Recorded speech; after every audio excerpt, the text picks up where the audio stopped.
What Really Happened with your host, Mike Rivero. The history the government hopes you never learn. Here is your host, Michael Rivero. And aloha, America. Welcome to the first show of 2017. It's January 3rd here. We had a nice, relaxing weekend. A lot of fireworks, just absolutely amazing, and all of them illegal. But it was spectacular to watch from the back of our home here. We have a lot of stuff to talk about today. There's a lot going on here. We're just hitting the new year full tilt bore here. The phone lines are open, 800-313-9443, 800-313-9443. Mike is in our control room, twiddling the dials, keeping us out of trouble, ready to answer the phone when you call on in. Now, earlier today, Paul Ryan gave his first speech to the new Congress, or the incoming Congress, in his role as Speaker of the House, and basically slammed the door on any final hopes that Hillary supporters might have had for some kind of an upset on the 6th, which is when Congress formally accepts the Electoral Vote College. And Ryan made a couple of comments saying we got to respect the election, and we got to listen to the people. And yes, Mr. Speaker, you are correct about that. Because to all those members of Congress, and he kept hitting how many brand new faces there were. Apparently there was this huge anti-incumbency surge across the nation. If you forget who you're really working for, come next election, we're going to do to you what we just got done doing to Hillary Clinton, and all the election fraud is not going to save you. Because hopefully 2 years from now, when we have the midterm elections, we're going to have a new election system that is open, transparent, and verifiable, as opposed to our current system, which is designed to facilitate and conceal election fraud. Now, moving on to the stories, Washington Post is in the process of scrubbing the egg off of their face, following the revelation that the story they put out last week, on how Russia hacked a power station in Vermont turned out to be just more of the corporate media's Russia bashing, keep everybody scared, keep them off balance, keep them worried. And what it turns out has actually happened is, first of all, the malware in question is outdated. Anybody who's into hacking can find it on any of these websites set up for people like this to play with. It's originally from Ukraine, not Russia. It was not found inside the power station computers. It was detected on a laptop not connected to the power grid. And as far as the people who are up there at the power station, they're saying there is absolutely zero evidence Russia or anybody else were trying to break into that utility. Now, there's a little bit of hypocrisy going on here because the Pentagon has already admitted they hack into Russia's electrical grid all the time. But I guess our hacking is good and their hacking is bad or something like this. Julian Assange gave another interview to Fox News' Sean Hannity, and one more time stressed the source for the WikiLeaks DNC emails, Podesta emails, was not the Russian government. It wasn't any government. It wasn't any state player. How many times do you have to hear that before it sinks on in? This was an internal link. And apparently the attitude coming out of the White House is, we need it to be Russia, and thus it shall be so. And yes, it's bovine excrement, but if you're a loyal American, you will believe the bovine excrement, no matter how badly it stinks, or Putin will win. Now, a lot of people are starting to get very nervous over former CEO of the Clinton Foundation, Eric Braverman. He was last seen publicly in October, and along with Seth Rich, is thought to have been one of the potential sources of leaks to WikiLeaks of these internal DNC emails. There was word that he was starting to cooperate with investigators regarding what's going on with the Clinton Foundation. Maybe they've got him hidden away someplace, knowing what happens to witnesses who've got information on the Clintons. But he's not been heard from since October. It's time to put his face on a milk carton out there. Now, former NSA Director William Binney is out there saying that this report, this piece of shameless propaganda put out by the FBI and the DHS, had absolutely no evidence of Russian hacking. it's all supposition and innuendo, and we're sure it had to be Russia. We don't know actually what happened, but we're pretty certain that it was Russia because Miss Cleo told us so. She looked into her little crystal ball and told us it was Russia, and we believe Miss Cleo.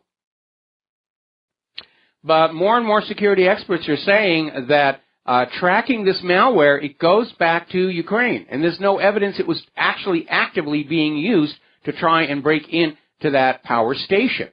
Now, Donald Trump is hinting that he has information about the so-called Russian hacking that is going to be released this week. He's saying he's got information about this, what's been going on that nobody else has, and he's sort of teasing it along that we're going to get that information. We already know it's not Russia for a very, very simple reason. If Russia had the ability to hack foreign elections, Poroshenko would not be president of the Ukraine right now, and we wouldn't have had 8 years of Obama, would we? It's just common sense here. Now, we're going to take a second to do a shout-out to our on-air affiliates who are just now rejoining the network. We're talking about the Washington Post's severe embarrassment over the collapse of yet another one of their real news stories about Russia, and it's just completely fallen apart. And, of course, with all this screaming about Russia hacking or somebody hacking and the hacking is bad, what you're being distracted from by the corporate media is what was in those leaked DNC emails. That's the part they want to lure you away from with sensational headlines about Putin did this and Putin did that. They don't want you remembering the actual content of the leaked emails. It's being Orwellized right now. And what they're not talking about, amidst all these lies about Russia hacking, is that the top levels of the Democratic Party, who are supposed to be neutral arbiters of the candidate selection process, sabotaged Bernie Sanders and handed the nomination to Hillary Clinton. And more than that, that the Democratic Party leadership actually detests the ordinary Democratic Party voter. I'm sure we have the same problem over on the GOP side. A little bit of arrogance getting out of control. Now, Donald Trump's spokesman, Sean Spicer, is out there saying, let's forget about Russia and focus on the fact that that recount that Jill Stein undertook in an act of sheer desperation to undo the will of the people did uncover massive amounts of election fraud. In Michigan and Wisconsin, some in Pennsylvania, plus that other recount started in Nevada, found all kinds of fraud with mail-in ballots, all of it favoring Hillary Clinton. So we know Hillary, in collusion with Debbie Wasserman Schultz, stole the nomination. There is a clear chain of evidence she was trying to steal the general election. Why aren't we doing something about that? Everyone's all hot and bothered to go and punish Vladimir Putin for the myth that he was rigging the U.S. election. The evidence of actual rigging points in a different direction. We should be following that. Now, Donald Trump is out there saying ultimately no computer is safe. Important stuff ought to be sent by courier. And far be it from me to suggest the incoming president is incorrect, but he is incorrect. The problem is if you're using the standard, known, built-in, off-the-shelf encryption, then Trump is correct. No computer is safe, as all publicly available encryption methods are fully known, if not backdoored by the NSA. But as we proved with our NSA challenge a few years back, if you develop your own encryption, you can secure your communications. Now, ultimately, though, the reason that there was a security problem with these computers is all these people, they weren't paying attention. They weren't taking responsibility. They just assumed that the computers were safe. They fell for phishing attacks. All kinds of violations of protocol, especially Hillary Clinton. Now, on her private email server, there were documents uncovered that originate from air-gapped secure server systems within the U.S. government. These are secure server systems that do not connect with the global internet. The only way those documents could have gotten from these secure Tempest Vault systems is somebody copied them onto a flash drive and walked them out of there and then copied them onto Hillary Clinton's server. Which brings us back to my suspicion that Hillary Clinton was replaying the 1996 Chinagate scandal, selling U.S. secrets to foreign interests, and using the Clinton Foundation to collect and launder the money. And that needs to be looked into. Now, the liberal whiners are still out in force. Rosie O'Donnell is out there urging America to stop Donald Trump. There's less than 3 weeks to go to save America, and Donald Trump is mentally unstable. Talk about the pot calling the kettle black. And I'll tell you right now, I would pay good money to see Rosie O'Donnell keep her mouth shut for just 5 minutes. Of course, her skull might explode, but I'm willing to take that risk. Now, as I mentioned last week, Obama, in his final weeks in office, is trying to polish up his legacy. He's trying to rewrite history so that it will move forward, so that the legend of Obama will be what he wants it to be. And apparently, there was this statement made by one of Obama's top advisors saying President Obama hasn't had a single scandal. That comment was met with absolute ridicule, talking at Obama's rap sheet as long as your arm. Judicial Watch came on back at Jared saying, you're being delusional. This is absolutely delusional here. No scandals? How about the great stimulus heist? Taking money from the American people, giving it to the banks in the hope it would stimulate the economy. It certainly stimulated the banks, but not much else. Operation Fast and Furious, spending your money to give Mexican drug criminals the very same kind of assault weapons Obama wanted to take away from you. Eric Holder being held in contempt of Congress. Then there's Obamacare. Don't even get me started on Obamacare here. The spying on journalists, the IRS targeting of conservative groups and activists, Benghazi, Hillary Clinton's secret server. It's now come on out that Obama knew it and was using it. When he came on out there and said, I learned about it on the news, he was lying again. The NSA spying scandal as a whole is a scandal that taints Obama's legacy. Polluting the Colorado River, major accidents with the Environmental Protection Agency, not to mention the Deepwater Horizon. Then there was the General Services Administration scandal, who were wasting huge amounts of taxpayer money on lavish parties and silly projects, opposing any sense of accountability. There was the VA death list scandal, Solyndra misbehaving by the Secret Service, and on and on and on and on. And Obama wants to go down in the history books as a great president. I don't think it's going to happen. We're already hearing the Nobel Committee is already publicly expressing regret that they ever gave him that Peace Prize. Now, getting on to this real news, fake news issue, which is an attempt to demonize any media that is not under government control as a prelude to outright censorship. And we're seeing Facebook come on out, pose itself as the arbiter of what is truth based on these other groups that it's going to have as objective third parties.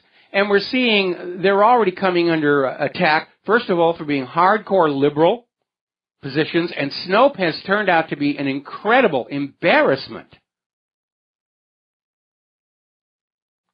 Not just because of the embezzlement going on, not just because one of their editors is a former call girl and dominatrix, but apparently Snopes, if you look at pictures of their office, they're all junk food freaks, and as a result, Snopes tends to dismiss articles being written in Natural News or the Health Ranger or anything questioning the safety and efficacy of our modern medical practice. They're just arbitrarily thrown on out. And now, of course, we've got the Washington Post is out there saying that anybody who questions corporate policy or the U.S. government policy, you're obviously in league with the Ruskies. Going right on back to the McCarthy era. Oh, they're a commie. They're a commies. They're a red sympathizer. Destroy their career. Get rid of them. Now, there's over at Open Democracy UK, there's an overview by Ed Jones showing that just as we have here in the United States, Britain's intelligence services on a regular routine basis plant propaganda, fake news, weaponized narrative. That's the new term. They don't want to admit they're actually using propaganda on you, so that's the new term of crap. We're weaponizing the narrative. And they're out there saying, we have to do this. We will not be able to keep control over you if you stop believing us. Over in Italy, their antitrust chief, Giovanni Petruzella, in an interview with the Financial Times, said that fake news is leading to populism. The people are starting to get this idea that they should decide how the country is run, and that's why the fake news must be censored.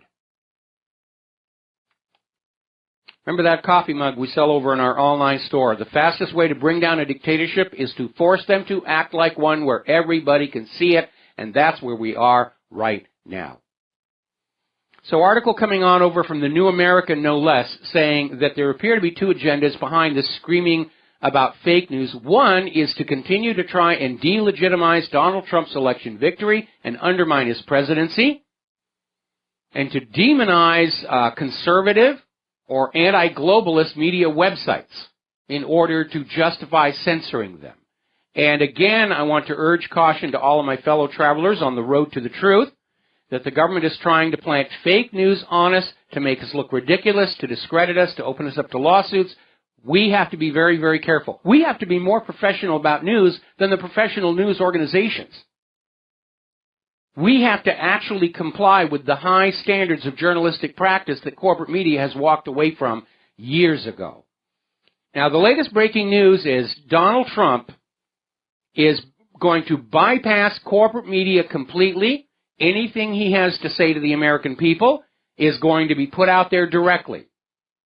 Either White House TV or the media company being set up by his son-in-law, certainly by Twitter, certainly by Facebook. And I have no doubt the corporate media will then grab it and say, well, we're going to provide analysis and commentary. No, actually, corporate media, we're all grown-ups here. We'll do our own analysis and commentary on what the President of the United States says. We don't need you trying to twist and spin it as you have been doing all along, because we now see that's what you've been doing.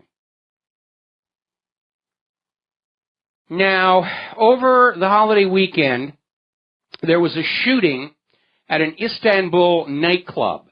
A lot of witnesses there were saying that the shooter, who was still at large, acted very professionally, meaning looking like a trained military person. Just came on up, walked on in, killed 39 people, and escaped. Now, shortly after that, Turkish jets and tanks hammered 100 ISIS targets in Syria, which the shooter had to know was going to happen. And maybe Erdogan did this himself to justify escalating the war. We don't really know, but I'll tell you this. Given what we've been through over the last several years, I'm not willing to take this at face value that whoever walked into that nightclub was ISIS. There's been too many fakers going on here. Now, speaking of ISIS, they've responded to the attack by cutting off the water supply from 2 water processing plants on the Euphrates into the city of Aleppo. Just shut off the water. That's collective punishment. That's a war crime. Meanwhile, Syria's forces are continuing to find U.S.-made weapons as they clean out these terrorist positions in the city of Aleppo.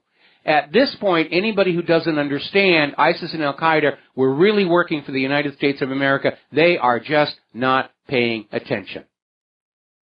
Okay? Now, in terms of the lusted-after war with Russia, the U.S. is sending 1,600 tanks to the Netherlands to line up on that border and glare across at Putin and say, we're going to do bad things to you once we can fake the evidence that you hacked our elections. Got to take a break for commercials. We'll be right back. And aloha, America. Welcome back to the show here. We're talking about still this rattling of sabers at Russia. 1,600 tanks to the Netherlands. There's the cost of the tanks. You all paid for that. The cost to send them over there. You all paid for that. And they're over there saying, we need to deter Russia. I mean, that's ridiculous. Do you see Russian tanks massing on the Canadian side of our northern border or the Mexican side of our southern border? Do you see Russian warships tooling around the Gulf of Mexico? Look at a map, people. You know who the aggressor is in this war. And I'm gratified and a little surprised we did not have some kind of a false flag over this holiday weekend. But I still would not put it beyond the realm of possibility that they're going to try and kick up something in the next few days. Now then, down in Israel, Israeli police have now interviewed, actually they called it interrogate, Netanyahu at his home for 3 hours. Now last week, of course, Netanyahu was saying, this is all baseless, this is all ridiculous, and now he's kind of sweating because the interrogation lasted for 3 hours. It was conducted at his home, gives him the home court advantage. And they're saying that he will be questioned one more time prior to the completion of the investigation, and I'm sure that Netanyahu was in there like Bernie Madoff saying, oh, it's all the fault of the anti-Semites and the Jew haters. They did all this. I'm clean as whatever. Now, there's an upcoming date, and this is another reason why the United Nations vote at the Security Council to declare the Israeli settlements in Palestinian land to be illegal is so important. Because on the 15th of this month, 70 nations are going to gather in Paris to discuss the creation of a Palestinian state. And if they come to an immediate agreement, then that will just be the end of it. There will be a Palestinian state. Palestine is already recognized by the United Nations General Assembly. Israel's propaganda that there never was such a thing as Palestine has failed utterly. In fact, one of the gifts I got from one of our listeners are these amazing postcards, and they say right on the back, printed in Palestine. They're very old. I don't know how old, but looking at the serrations on the edge and the fact that they're black and white. One of them is of the Nahalal Girls Training Farm, and the other is of the Hebrew University in Jerusalem. And but this very, very old. And, of course, we have all these Palestinian coins that have been sent to me by people. And I even have a scan of a postcard written and sent by Golda Meir herself. And the address says Palestine. So it's time for them to get their country back. And for everybody to calm down, for Israel to officially draw its borders and agree to live within them. This has gone on way too long. The Israeli government, on the other hand, is still trying to run their country like a Bronze Age tribal chiefdom. And apparently, Israeli officials are supporting a shoot-to-kill policy of Palestinian suspects. This is according to Human Rights Watch, saying that soldiers and police are being encouraged to kill Palestinians regardless of whether lethal force is necessary or justified. If you think they're a suspect, pull the trigger. That's what's coming out from Israel's government. So, anyway, a lot of concern being expressed over the fact that as of right now, this moment, all 10 of the active United States aircraft carriers are sitting at port. There are none over there patrolling the Middle East. They're all in port right now. And a lot of people are very, very concerned. Why all of a sudden, at a time when we're threatening Russia, threatening China, are the primary platforms of our power projection back at port? It seems a little bit strange. Now, let's turn to the economic news because there's a lot of stuff going on out there. Apparently, Wall Street banks have some $2 trillion with a T exposure to Europe's banks. $2 trillion with a T. We'll be back with more about this after these few words. Aloha, America. Welcome back to the show here. And before I get back to the Wall Street Bank's exposure to the mess in Europe, Fox News was just now teasing the interview they have coming up tonight with Julian Assange. And they did something I feel is a little dishonest, because they teased it by saying, was it Russia? Tune in tonight. And we already know what Assange has been saying all along. No, it was not Russia. Now, let us get on back to this story where it's coming on out that Wall Street banks have a $2 trillion exposure to the European banks. That's trillion with a T, as in tango. That's a lot of money. And it looks like some of those European banks are about to go. They can't stop the debt from growing because central banking, by design, creates more debt than money with which to pay that debt until the system collapses. And because of globalism, it's all going to come down together. And I do not envy Donald Trump his job, because he's going to have to deal with it. And while he's trying and dealing with it, you're going to have the corporate media saying, oh, this is all Trump's fault. We had a great economy underneath Obama. No, we didn't. It's Herbert Hoover all over again. Herbert Hoover did not create the Depression in the 1930s. It was created for him, and unfortunately Donald Trump is walking into that same mess. It underscores the comment that came out from Joe Biden that Hillary's only goal in the election was to be the first woman president of the United States, and she didn't really have an agenda or a policy beyond that.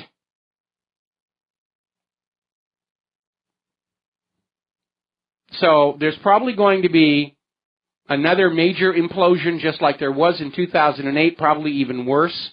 And again, the fraud is just epidemic out there. The U.S. government has just fined TransUnion and Equifax for deceit over credit scores. Now they're rigging your credit scores so you can go and get a loan even though you really don't qualify for one. All right, let's grab a phone call. Paula in New Mexico. Aloha. Welcome to the show. What's on your mind? Hi, Michael. Happy New Year. Happy 2017. Yeah. I want to ask you, of all people, you're the best one to ask, I think. You know, Obama throwing Israel under the bus when we've been, so chummy with Israel, and then, of course, we're all not allowed to say it's almost a crime to criticize Israel in America. Mm-hmm. And all of a sudden, he does the best thing he's done in his whole, presidency, and he lets the UN give Palestine its rights. I mean, that was. I agree with you. I agree with you, and we're seeing all these people who are just appalled at what Obama has done. And I'm not saying that Obama did this because he thought it was the right thing. This could very easily be Obama giving the finger to Netanyahu for what a headache he's been for the last 8 years. But here's what's going on. Everyone's saying, the U.S. has traditionally protected Israel. Why didn't they do it now? And I think the closest parallel to that is, let's say there's this bank robber who's been robbing banks for year after year after year, and he always goes to the same guy to drive the getaway car. And then today he says, we're going to rob another bank here. And the getaway driver says, I don't want to do this anymore. The police are starting to come around. They're asking questions. This is a criminal action we're all involved in here, and I don't want to do it anymore. And the bank robber says, how can you refuse? You have traditionally been my driver when I rob banks. And that's basically the same thing we're getting from Israel supporters on this. The fact of the matter is that even though the U.S. has covered for Israel at the United Nations all these years, the official policy of the last several presidents has been the settlements on Palestinian land are illegal. They are violations of international law. I think Obama, again, possibly motivated by wanting to get one dig into Netanyahu before he leaves office, refused to veto the UN resolution. I mean, that whole room erupted into applause. Everybody's just been waiting and waiting and waiting for somebody to finally have the gonadal tissue to stand up to all the things that Israel is doing wrong. And now, of course, we have that meeting in Paris on the 15th, and I would not be at all surprised if there was a terror attack, nudge, nudge, wink, wink, say no more, the day before, as a warning to the people of Paris, don't you dare go against Israel. Palestine was a nation. It was a nation. Israel tried to erase them from the map, and now the world is coming back and saying, no, it is not right for anybody to go into anybody else's country and try and erase that country to take it over for their own use. That was the principle, supposedly, that we fought World War II for. Right. And I thought, the only disappointment I have with Trump is that he doesn't seem to get it, that Palestine should be its own country. Well, that's definitely an area where I do not agree with President Trump.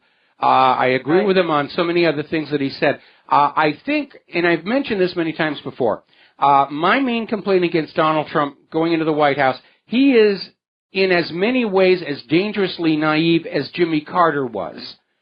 Too much of his worldview has been shaped by corporate media, and even though he understands now corporate media is his enemy and is dishonest, he hasn't taken the time to work back on through and say, what else has the corporate media been lying to us about all along? And I think that after he actually deals with Israel's government directly, that he's probably going to have a wake-up call, and I give it at most a year. And we're going to see Donald Trump going into his second year in office decidedly cool on what's coming on out of Israel. Okay, and I agree 100% with that. And I hope it's sooner than a year, though. I forgot what I was going to ask you the next thing, so that's okay. Thanks so much, Michael, because I know that's confusing a lot of people out there. You know, isn't this weird that he would, all of a sudden, Obama's done something good? You know. Well, again, I don't think Obama's motive may have been noble. This may have just Obama, flipping the bird at Netanyahu on his way out the door. And we've seen presidents give vent to their ego. Remember the Liberty Dollar? They were making these silver and gold coins. Bernard von Nothaus was the engraver, the minter behind all of this. And then all of a sudden they come out with the Ron Paul dollar, and the Treasury Department shuts them all down. These people are counterfeiting because they're using the word dollar, and people could look at these gold and silver coins and mistake them for official U.S. tender. It was nonsense to begin with. And the timing to the Ron Paul dollar is just way too obvious. George Bush's feelings were hurt. They didn't put his face on a coin. And now, of course, years later, they've come back and said, well, yeah, it really wasn't counterfeiting. The coins were not made to look like U.S. Coinage. And, the people got their silver and gold back, and Bernard is back in business with his Donald Trump dollar. And so presidents can let their egos get the better of them, and I think that may be the case with Obama refusing to veto the UN Security Council resolution. Yeah. Well, thanks so much, Michael. And that's a great show. I'm enjoying it. Well, thank you very much. We're going to let you go here.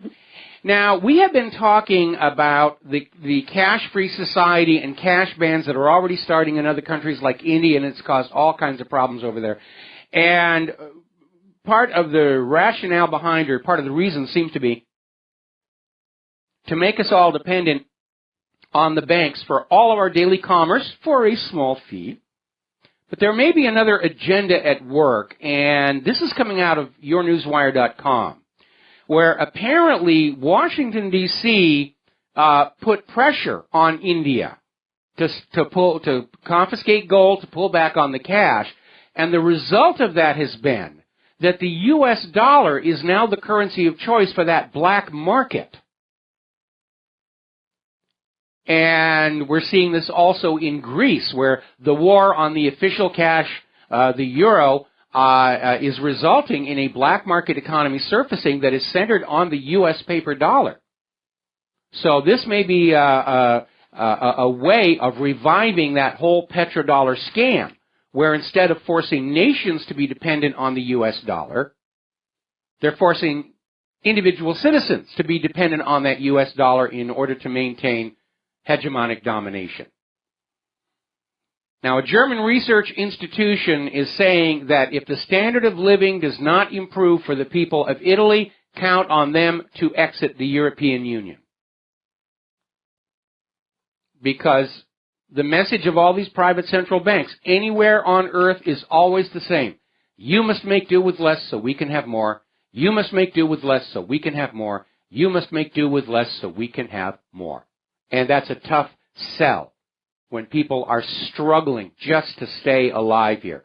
Over in Washington, D.C., the capital of our nation, in theory, the flagship city, homelessness has doubled over the national average because of the soaring living costs there. If there's one city in the country you would think the government would want to present as favorably as possible to the rest of the world, it would be Washington, D.C. I mean, Washington, D.C. was laid out deliberately to intimidate and humble foreign heads of state. But they're not going to be humble or intimidated if getting to the White House they're driving past all these homeless encampments. It's a bad message. It's a bad image. Now, obviously, this last weekend, we had New Year's, and there were a lot of celebrations. As I said, huge display, amazing display of fireworks here on Oahu, virtually all of them illegal. I mean, you can buy firecrackers if you first buy a permit from the state. The permit actually costs more than the firecrackers do, by the way. And there were professional sanctioned shows down in Waikiki, but the rest of the island, no. And I did post a photo of what it looked like from our back patio area. But the photo doesn't capture it all because just stepping on out, looking horizon to horizon, from Diamond Head out to Electric Bay, it was just solid fireworks in the sky. It was just amazing. I wish I'd had a fisheye lens to capture all of that, but it was just amazing. Well, things in Europe didn't go quite so well. Apparently, almost 1,000 parked cars were torched on an arson rampage that seems to now be a tradition among the migrants here. Apparently up in Sweden, there was a video showing the migrants there taking fireworks and literally aiming them at the local people. Not shooting them up in the sky, literally aiming the fireworks to go hit people. Now, over in Cologne, as you remember, a year ago, they had this horrible situation where there was a mass sexual assault by the migrants against the women there, and the police decided they were not going to allow it this year, and so they saw a mass of these migrants gathering again. Some of them were already wanted. They took 92 into custody, and 27 more were arrested, and the rest were encouraged to go home. However, the liberals are out there saying, how dare you profile these people? How dare you get in the way of their New Year's celebration? And after all, if the girls get raped, it's their fault for dressing provocatively and not realizing they have to dress like Muslim women anymore. Meanwhile, a Muslim migrant of Tunisian origin was arrested on New Year's Eve with a shotgun, bomb-making materials, and a collection of fake IDs in his car. The German media is not reporting this story. You have to go to other countries to get the report, because Merkel has now banned the German media from reporting on any crimes or even acts of terror that involve the foreign refugee. She's trying to keep a lid on it. Not interested in solving the problem, not interested in changing the policy, just you people don't need to know. If you're reading about migrants committing crimes, you're obviously getting it from those fake news websites. How dare you do that? Now, the issue of the fake IDs is going to become a sore point because apparently the migrants are scamming the German welfare system by getting multiple fake IDs. They'll get 10, 12 IDs, and they'll go to different welfare offices and get a different check. And they're just raking in the dough on the backs of the German taxpayers. And then Merkel doesn't understand why the German taxpayers are getting upset about this. Apparently, up in Katrineholm, Sweden, somebody threw a hand grenade at the police station. They're still trying to figure out what that one was all about. Over in Austria, they had violence and sex attacks during the New Year's Eve celebrations. Looked very much like what happened last year in Cologne.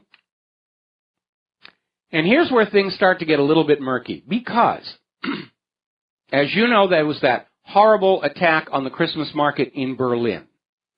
And everybody's saying, what's going on? Why was this guy doing it? And the alleged perpetrator, Anis Amri, was literally doing what he did under the eyes of the authorities. It's now come on out that this 24-year-old Tunisian was actually driven to Berlin by an undercover informant of the intelligence service, which was monitoring this guy for months before the attack on December 19th. False flag? I think so. I definitely think so. Now then, a European Union leader has begged other countries in the EU, please no more referendums. Slovakian Prime Minister Robert Fico has pleaded for a ban on referendums, that people should not be allowed to decide their own future. What the heck do you think this is, a democracy? And they're clearly panicked that the EU is about to collapse, and it is, because of how the European people have been abused by the European Central Commission, both with that private central bank, the European Central Bank, and this refugee crisis. There's a tremendous amount of discontent in the streets of Europe right now. Now, here in the United States of America, the new numbers are coming on out. This is out of RIF.com.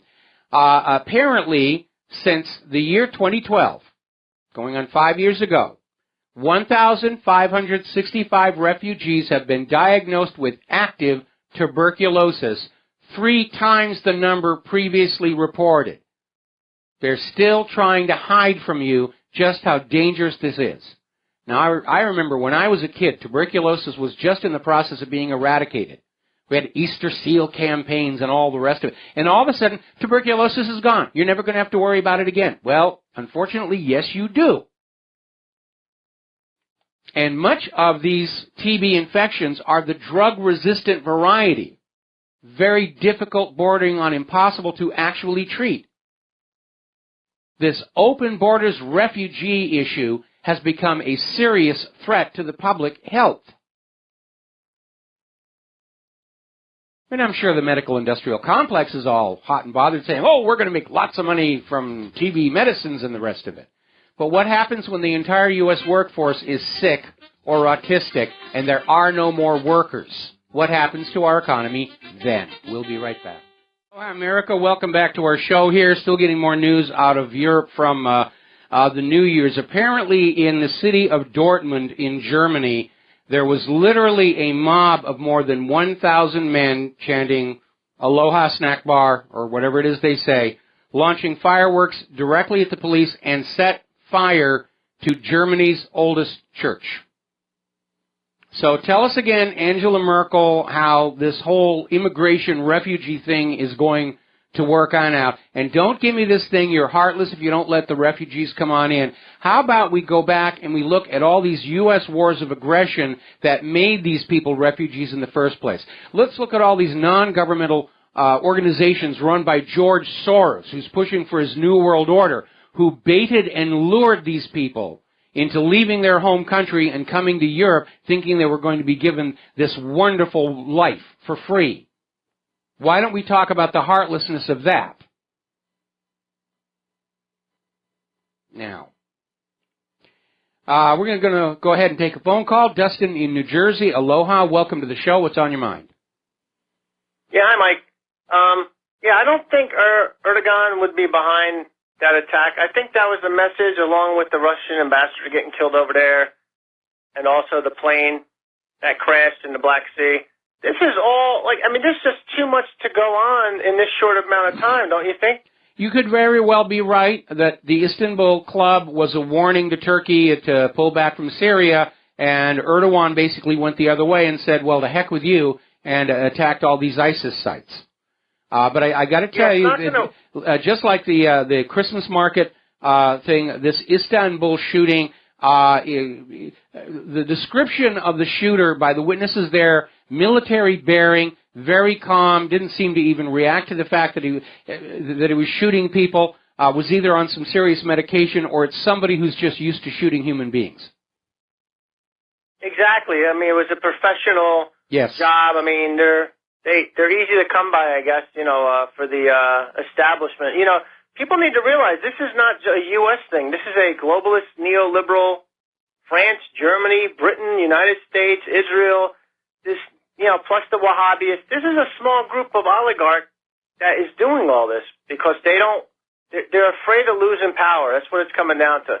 The Wall Street bankers, the City of London, they had their fun for all this time, and they don't want to lose what they have, even though, like you said, Washington, D.C. has an increase in homelessness. They don't care. No, they never have. They never have. Here's the problem, okay? at least in terms of the Wall Street or global money junkies, they're doomed already because the instant they linked all those private central banks together globally means they all share each other's fate. In the past, when a nation enslaved to a private central bank crashed, the other nations enslaved to private central banks would send in money to restart the scam and get it going again. But because of globalism, the whole thing is about to come crashing down all at the same time, and it will be a once-in-a-lifetime opportunity to restart the global economy on the first principle: no more private central banks ever, ever, ever again. Got to take a break for station identification. Thank you for the phone call, Dustin. We'll be right back. And aloha, America. Welcome back to our show. Hour number 2. The phone lines are open, 800-313-9443. Mike is in our control room, ready to answer the phone, put you on with your comments and questions here. A little bit of news from the area of gun control. Apparently there is a franchise called Waffle House, and they have a strict gun-free zone policy. And to nobody's surprise, it's being viewed as an engraved invitation by armed robbers to just walk on in and take all the money.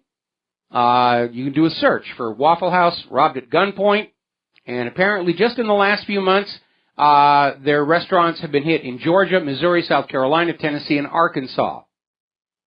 And apparently Dallas, Texas was actually robbed.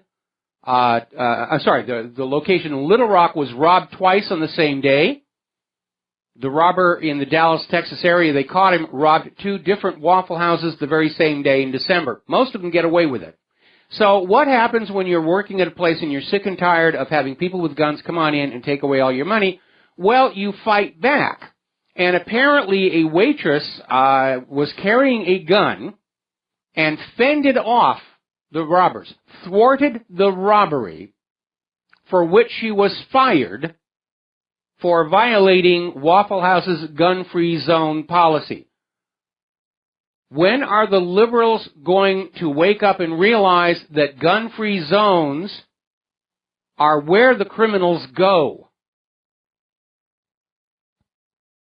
Look at all those mass shootings by people whose brains are melted on prescription antidepressants. And they wag them at us to say, oh, take the guns away from everybody. Where do all these mass shooters go? Gun-free zones. Gun-free movie theaters, gun-free shopping malls, gun-free areas.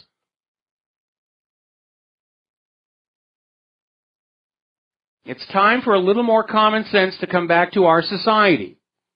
If the police are too busy with civil forfeiture to actually go on out and find the real criminals, then the only rational course is to allow ordinary citizens the right and the means to defend themselves, and that's what that Second Amendment is at least partly about.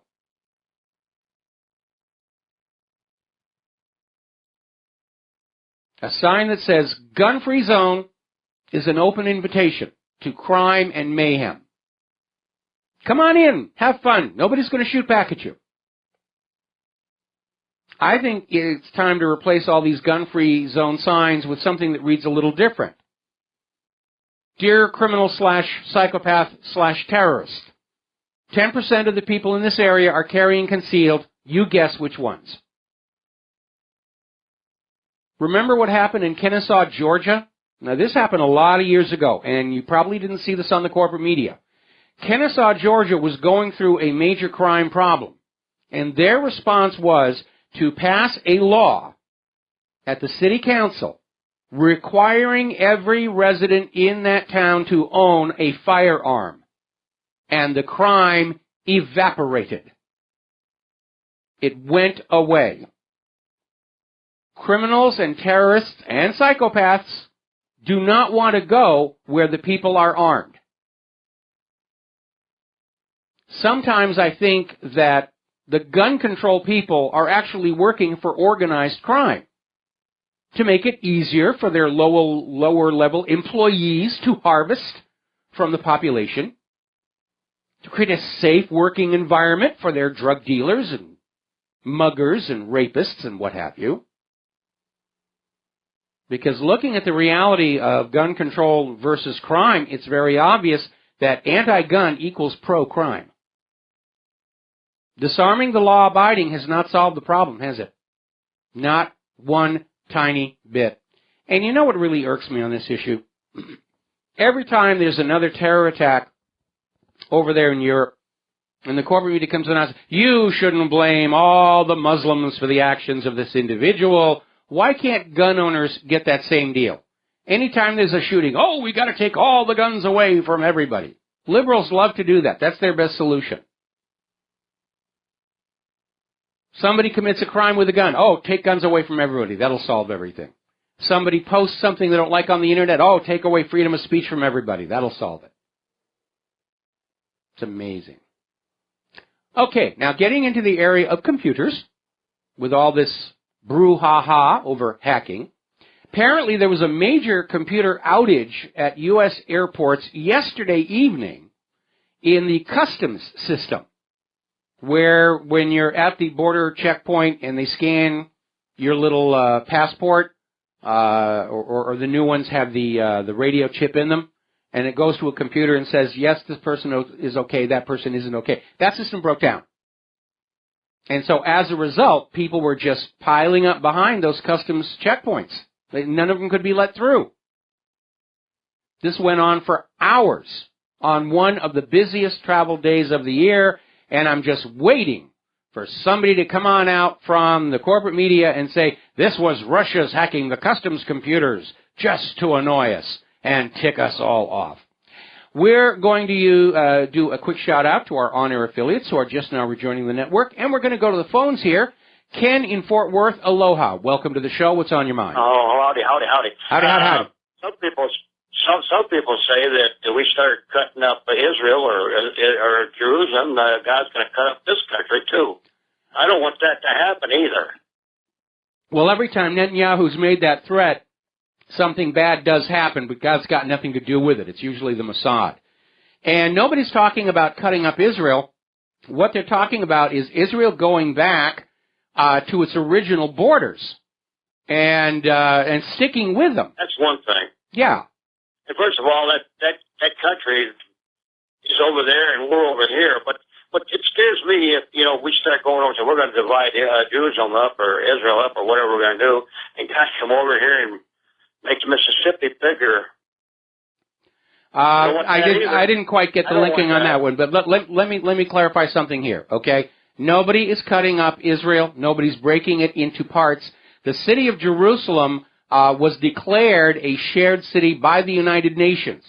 It's supposed to be, because of its historic and religious importance, that city is supposed to be shared between the Jews, the Christians, the Muslims, and another Orthodox group. And they're supposed to just share the city. But Israel has never been happy with that. Israel wants it all. And their behavior in trying to acquire it all is the bone of contention in that part of the world. Maybe the UN might decide to divide up the United States, too. I don't want that either. Ken, nobody's dividing up Israel. Israel's trying to divide up Palestine with the settlements so that there isn't a contiguous block of territory on which to found a Palestinian state. That's why Israel is so upset that the settlements have now been declared illegal.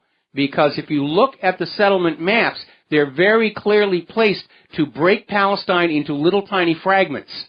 So it's Palestine that's being broken into little tiny pieces, not Israel. Hope so. Oh. Hey, nice talking to you, Bush. All right, well, thanks an awful lot. He hopes Palestine's being broken up. I think he just gave away his agenda. All right, we're going to switch over to Glenn in Philadelphia. Aloha, Glenn. Welcome to the show. What's on your mind? Hello, Mike. I heard about your Waffle House story. I used to drive across the country some on my way to school. Waffle houses are like, slightly smaller than your average house. They tend to be situated near highway entrances and exits. They're very, trucker friendly. They're not, strictly truck stoppish, but their locations near highway entrances and exits make for easy getaways and that sort of thing too. And that is so I just think it's amusing. I just heard Tom Hanks saying, stupid is, stupid does, man. It really is, but, again, the liberal agenda is not the health and safety of ordinary people. It's control, control, control. And they understand that that Second Amendment is in that Bill of Rights so that we, the people, have the means to convince the federal government to respect all those other rights that are enumerated in that Bill of Rights. The government doesn't give us those rights. They recognize them. That's the hands-off list.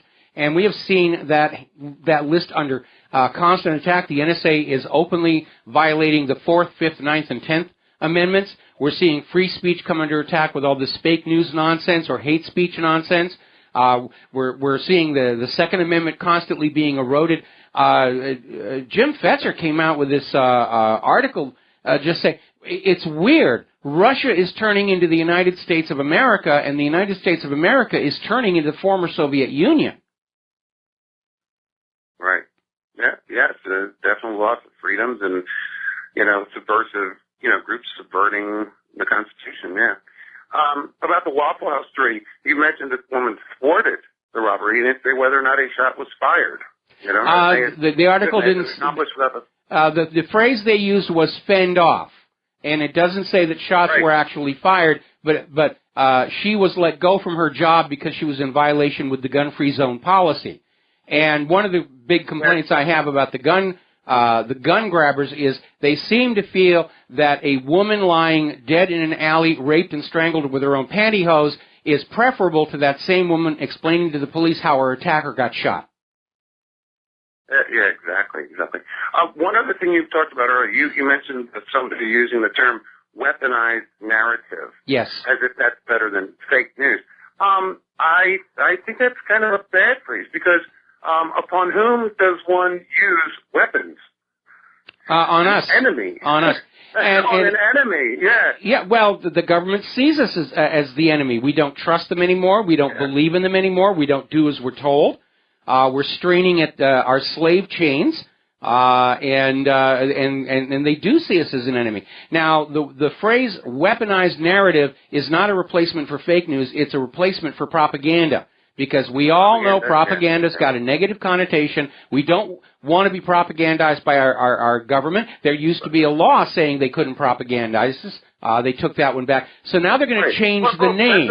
Weapon doesn't have, yeah, I know. But word weapon doesn't have a negative connotation as yet. That's the weird part, Well, again, they're designing all of this with ad agencies and PR firms, and they're really not well suited to this kind of work. They are enemies of the people. Yes.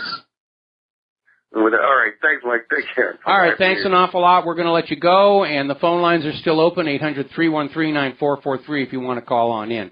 Now, we're talking about computers. We're talking about this out-of-control epidemic of hacking. And, again, where is the NSA in all of this? Weren't they supposed to be protecting our IT infrastructure against threats? Or they're too busy amusing themselves to all the stolen amateur porn that Edward Snowden says is what's really filling up all those data centers here. Now, apparently hackers are now using WhatsApp to target unsuspecting users. They're sending Word documents that look legit, but wind up stealing your personal information, including banking data and login credentials. If you are a user of Word or any of those Microsoft Office products, you should go in and make sure macros are disabled, because that is where the bad stuff is in there. And one of the reasons I'm encouraging people to use OpenOffice is because you're automatically immune from some of the stuff that is Microsoft Office specific. The macros are wonderful for certain narrow applications, but you really should have them turned off, because that's where 90% of the attacks through Office documents come from. Now, as you know, ransomware is also spreading all across the country, and now it is starting to hit smart TVs, where, your TV is locked up. If you want your TV to work again, send $200 in Bitcoin to this address, which for people who are not yet on Bitcoin can be a real problem. Fortunately, a programmer has found a very simple way to unlock ransomware Google Smart TVs. You put it into recovery mode, hit reset, it comes back. But again, ransomware is a major problem. It's actually endangering lives when it strikes at hospitals. And you have to wonder, why is nobody in the government doing anything about this at all? Well, look at the civil forfeiture laws. It's a license to steal for the police out here in the real world, just grabbing money everywhere. It's destroyed tourism coming down from Canada. Nobody wants to travel here from Canada. There's too many horror stories of people who come into the U.S. on vacation and the police just take their money. Well, our government is still desperately broke. They're hopelessly in debt. So maybe the ransomware is actually coming from the government itself. Kaspersky has identified the Hacker Collective Equation Group as being NSA. And so this might be just another way for the government to pillage the American people, and that would be why the government is doing absolutely nothing about the ransomware problem. Now, over in Great Britain, as of the start of the new year, under the Investigatory Powers Act, everything that you click online is being recorded and saved for the British government to look at what you're doing. Now, I don't know what privacy protections exist or existed in Great Britain. Certainly it would be a violation of the Fourth Amendment. It is a Fourth Amendment violation here. And here's the other problem. I think a lot of this is being driven, as usual, by the money, the funding. Oh, we have to have a system that tracks everybody's data everywhere in the world. What are you going to do with it? I have no idea. There's too much of it. We couldn't find anything in any of that data. There's just way too much of it. But by golly, we've got a system for snarfing it all up. These TV shows and movies you see where somebody sits down at a computer and instantly gains access to somebody's records. It really doesn't work that way. It takes a lot of work because there's simply too much data to go through. By the way, that reminds me, over the weekend on the pay-per-view channel, Claire and I finally got to see the movie Snowden, directed by Oliver Stone. And this is a must-see about what was going on. The story focuses more on what happened to Edward Snowden that led him to make the decision that he made. And I'm sure they went to great lengths to not reveal anything too sensitive. But what they do reveal about what the NSA's been doing, and more to the point, the cavalier attitude that they had, that the Bill of Rights just doesn't apply. Freedom and privacy doesn't apply. We're justified in breaking the people's computers and stealing their data because we serve a higher purpose. We're true believers. And that's a phrase that you're going to find throughout history.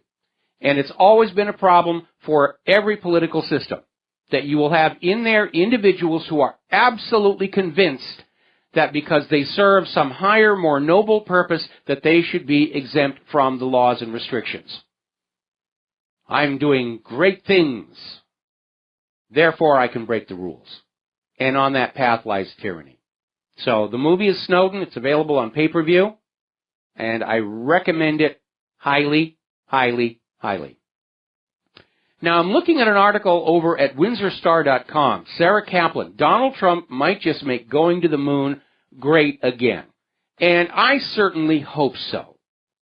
I certainly hope so. Because I'm a big enthusiast for science in general, for space exploration in particular, and I think it's something our nation needs. Not to go put American flags on places all over the solar system, although that would be nice. People feel good about that. But if we're going to rebuild our economy, we have to rebuild our manufacturing. We have to get back our lead in manufacturing that was foolishly allowed to move to other countries under preceding administrations. Now, those foreign governments who now have the lead in high-tech electronics manufacturing, they're not going to just send it back. They know they've got an advantage. The real worth of the technology isn't the technology, but the jobs it creates in their economy. And they're not going to let go of that. So the only option left for us is to leapfrog forward into what is next, what is beyond the current technology. Photonics, who knows? but we have to find it. And the best way to find it is with a civilian technology incubator, meaning a space program. Not necessarily under NASA. More about that when we come back. Hello, hi, America. Welcome back to the show. The phone lines are open, 800-313-9443. And we're talking about this article that's over in WindsorStar.com about how Donald Trump might just make going to the moon great again. Maybe as a jumping off point, or as I mentioned the other day, a base on the moon on the far side for radio astronomy.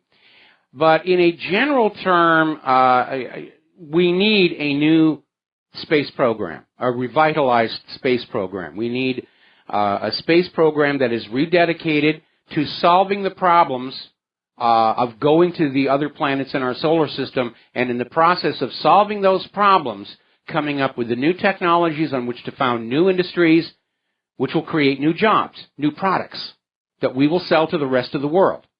We really need that. Now, the outside of the space program, the only technology incubators tend to be in the military-industrial complex, and they will hang on to their secrets until they're so obsolete and outdated, there's really no commercial application for them. So we need a civilian technology incubator to come up with whatever we're going to build new products around. And that means going on out, maybe finding out if there's something worth digging up on the asteroids. There's already a private company that's trying to secure venture capital to literally mine the asteroid belt. Once you're out of the Earth's gravity well, it's easy to move stuff around, whether it's chunks of water ice or gold, molybdenum, iron. The problem with NASA, first of all, I was there in the early days when NASA went through the transition to the new NASA, where the scientists and engineers were taken out of control of the space program, and they wanted to make it more business-like. And so they put in all these MBAs and political appointees to try and tell all the scientists and engineers who built all of this stuff how to run it. Probably the most visible manifestation of the boneheadedness of this was the Challenger disaster, where the engineers at Morton Thiokol were saying, do not launch that thing with frozen O-rings. And the political leadership of NASA were saying, well, we've got the teacher in space on board, and the world is watching. We're trying to prove that we can run a scheduled service to low Earth orbit, and it's important that we keep up that image. And they went ahead and launched, and partly it was they were aware there'd been burn-throughs on those O-rings before, but they'd never been a problem. The navigation computer was able to sort of adjust for that extra tongue of flame coming on out, but everybody knew it was only a matter of time until there was a burn-through in a critical location, which is what happened on Challenger, where the flame came on out and was actually burning on one of the struts holding the SRB on. The strut broke loose. The SRB pivoted into the central tank. Boom. It was all there. And I actually knew one of the crew, Judy Resnick. I'd actually worked with her just a few months before the Challenger disaster. And then there was this big thing of covering it all up and NASA saying, well, we know those O-rings couldn't have possibly failed. And Richard Feynman, I think it was, came on out and demonstrated with a glass of ice water. No, they're not as resilient as you think. And all too often we see politicians thinking that politics can overturn reality and the real world and science. We certainly saw it through human-caused global warming. But we do need to get on back. I don't know if the current NASA management structure is going to be up to the task of taking us back to the planets and being a technology incubator, because for the last going on 12 years, NASA's entire mission has been to support the human-caused global warming hoax, to take temperature readings, put up satellites that report the Earth is broiling, like that NOAA 16 satellite that was over-reporting temperatures by 10 degrees. And the carbon Nazis are still using that citation to claim the world is warming. We need to break all of these scientific organizations free from political interference, or we're going to get lousy science. That's always the result. When science is declared subordinate to political or corporate interest, you get bad science. That must stop. All right, going to take another break. And aloha, America. Welcome back to the show here. And we're just now getting word they've had a very large earthquake near Fiji, magnitude 7.2, tsunami watches along that part of the ocean, but no tsunami threat here to Hawaii. The Earth has really been kind of rocking and rolling lately. A lot of stuff going on. We're still keeping an eye on that Bogoslav volcano up in the Aleutians, which has been erupting on and off. They just backed that aviation alert back down from red to orange, but of course it could erupt again at any moment. And so the whole planet's kind of shaking, rocking and rolling out there. All righty, getting on back here. Let's talk about human-caused global warming.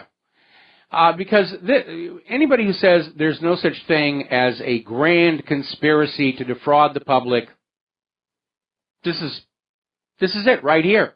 This is an example of how politicians will lie to you using the corporate media and politically dominated scientists to sell you an idea. To take something that happens naturally, declare it a crisis that threatens your very life, and then offers to sell you a solution. It's called the Hegelian dialectic. It's like this guy who's standing in the middle of the town square waving his arms around. Somebody comes up and says, "What are you doing?" He says, "I'm keeping the wild elephants away." The second guy says, "There are no wild elephants for thousands of miles around here." And the first guy says, "See, it works. That'll be $10, please." That's kind of how this whole thing works. Now, remember back in 2000, the UK Independent ran a banner headline, "Snowfalls are now a thing of the past." This was followed by an article in the BBC saying that because of human-caused global warming, the ski resort industry was going to collapse. Oh, it's going to be terrible. If you don't pay a carbon tax, there'll be no more snow skiing. Well, once again, just like that whopper with Russian hacking the Vermont power station, the corporate media was full of it again. And what we're actually hearing from around the world, ski resorts are seeing a major boost in business. The snow came early. It's powdery. They're doing a great business up there. Gee, Al Gore and the corporate media were wrong again. Snow on New Year's Eve for the lower mainland. This is out in Vancouver. Now, you need to understand Vancouver normally doesn't get a huge amount of snow because they're at the receiving end of what's called the Pineapple Express, which is warm air coming from around here in Hawaii, and it flows across the ocean and up the coast, and it makes landfall around that part of Canada. And so Vancouver traditionally has warmer weather than the rest of Canada, but they're still getting snow up there. 10 inches of snow in West Michigan. Hazardous commutes. Everyone be careful. Have your snow chains. If you don't have your winter tires on by now, you're in trouble already. Now, over at Yellowstone, which is a beautiful, beautiful place, sits over a very large supervolcano. And it's famous for this geyser called Old Faithful. And Old Faithful got its name because it used to erupt with absolute clock-like precision. Now, following an earthquake some years ago, it's lost its precision, but it's still traditionally called Old Faithful.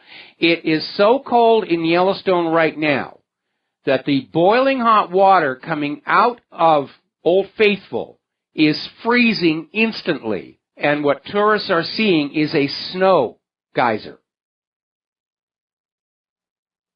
You've probably seen these YouTube videos about real cold weather. People will go out with a pail of hot water and just throw it in the air, and it instantly freezes, turns to snow. That's exactly what's going on. Now, hundreds are currently without power in the interior of Alaska. Winter storm has come on through, dropped all the power lines. Hundreds of people in the Fairbanks area without power. It's a really rough situation there.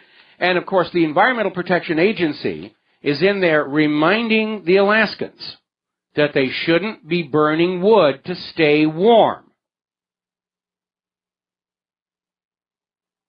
I'm not kidding you. They're trying to come on out there saying that because of laws controlling particulate matter in the air, you shouldn't be burning wood to stay warm. These people do not have access to coal. They do not have access to natural gas. The electricity is now out. And so the EPA is out there reminding people they shouldn't be burning wood because it leads to air pollution. And frankly, the people of Alaska are saying the EPA is being ridiculous, and they are. Until you remember that the EPA's real purpose is not to protect the environment, but to look while it's protecting the environment, while it's grabbing up public and sometimes private lands as part of this federal government land grab. And this gets on back to Obama's declaring 2 new national monuments, one of which encircles the land of the Bundy Ranch. Now, when Teddy Roosevelt created the first national monument, Devil's Tower, he declared it in an area where there were people who owned the land. It was considered open public land. They didn't chase those people who were living on it off. But lately, we've, going back to Bill Clinton, we've seen the power to create national monuments actually used to grab and sequester valuable land and valuable natural resources away from the American people who really own it all. You need to remember there is a portion in the Constitution called the Enclave Clause that says the federal government is not allowed to own any land other than what is underneath federal government buildings, military bases, and federal infrastructure like harbors and airports. The Constitution does not allow them to go on out and with the stroke of a pen grab tens of millions of acres and say, well, this is now ours. Especially because it involves kicking off the rightful owners. It's an abuse of an older law. And the lawsuits are already piling up on this one. People are fighting back, and they should fight back. The federal government is supposed to be the custodian of this nation. Doesn't mean he owns the building. But that's the correct model. That's the model the Founding Fathers set on up. The federal government was a caretaker only. It existed to arbitrate disputes between the states who had the real power in this country. The federal government are the janitors. We give them the keys. We trust them to keep the roads working, the plumbing working, keep the trash out. That's it. That's their job. They're not allowed to simply say, well, we now own the whole building. That's not the way the rules work. Now then, getting on back to human-caused global warming. Nobel laureate Ivar Givar gave a speech at the Nobel laureates meeting back in July of 2015. And he went down the list of all the mistakes that Barack Obama made in his speeches about global warming. And basically came on out and said, when you're looking at the raw data, there's no global warming. The world is cooling. It's only if you're getting your data from these U.S. government agencies like NOAA, which has been caught rigging the data flat out, that there's an illusion of warming. And that's what it is. It's a crafted illusion. Think back to the ClimateGate scandal at the Hadley Climate Research Unit at the University of East Anglia. Somebody inside leaked out the emails where they talk about hiding the decline, and they leaked out the actual source code for the computer software that was creating the hockey stick. And you can see right in that source code, it simply says, starting at this year, add so many degrees to the temperature per year. There is no scientific justification for doing that. It's a hack. They hacked their own code to get the desired result, because after all, their funding is to study human-caused global warming, and if the world is getting cooler, they might actually have to go on out and get real jobs. Now, you've probably heard this nonsense about a consensus. 97% of the world's climate scientists are fully on board with Al Gore and his nonsense. Well, as it turns out, that 97% was as much a fraud as any other part. There were names on the list who were not respected climatologists, who weren't degreed, weren't recognized. A lot of people on that list didn't give their permission for the name to be on the list. They were just grabbing names to build. These are all the people who are fully on board. Now, Forbes went on out and did a peer-reviewed survey and finds the majority of scientists around the world are skeptical of this phony global warming crisis, especially as we're heading into another hard winter.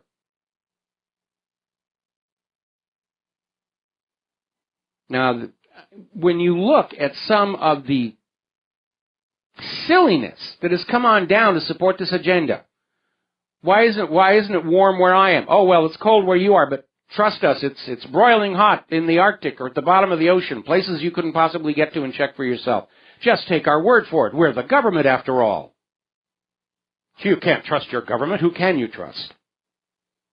I remember when they came out with that nonsense about the world is still warming, but the heat is hiding at the bottom of the ocean. Really? Ever hear about something called convection?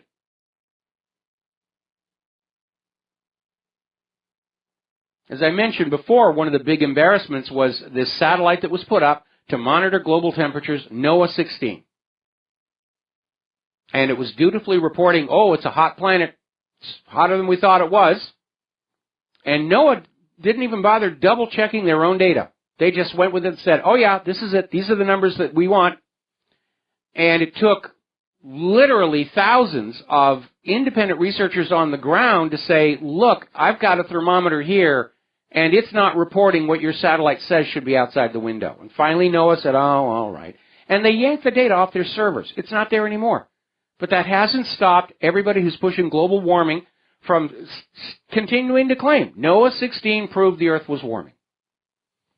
And when they go to means like that, you understand this is not science, it's politics. It's the weaponized narrative to get your carbon tax money out of you. And that's all it was. Think of all the lies you have been told by this government and the corporate media during your entire lifetime. As an exercise, you might want to just sit down someplace with pad and paper, so the NSA doesn't know what you're doing, and just write down all the things that you know were a lie. Crazed lone nut assassin, John F. Kennedy. Another crazed lone nut assassin, Robert Kennedy. Torpedoes in the Gulf of Tonkin, Spanish mine in Havana Harbor, Lusitania not carrying weapons, Pearl Harbor, complete surprise. Nobody had any idea they were coming. Saddam's nukes, Assad's sarin gas, and human-caused global warming. Just make that list and look at it. And really confront the reality that we live under a government that has controlled us, rules us, loots us, sends our children off to be killed and crippled in wars with lies, fraud, and deception. And then decide if you're comfortable living under a government that rules you with lies, fraud, and deception. And then ask the next most important question. For those of you who are parents, are you comfortable with your children growing up under a government that will control them, plunder their wealth, send their kids off to be killed and crippled in wars of conquest on the basis of lies, fraud, and deception?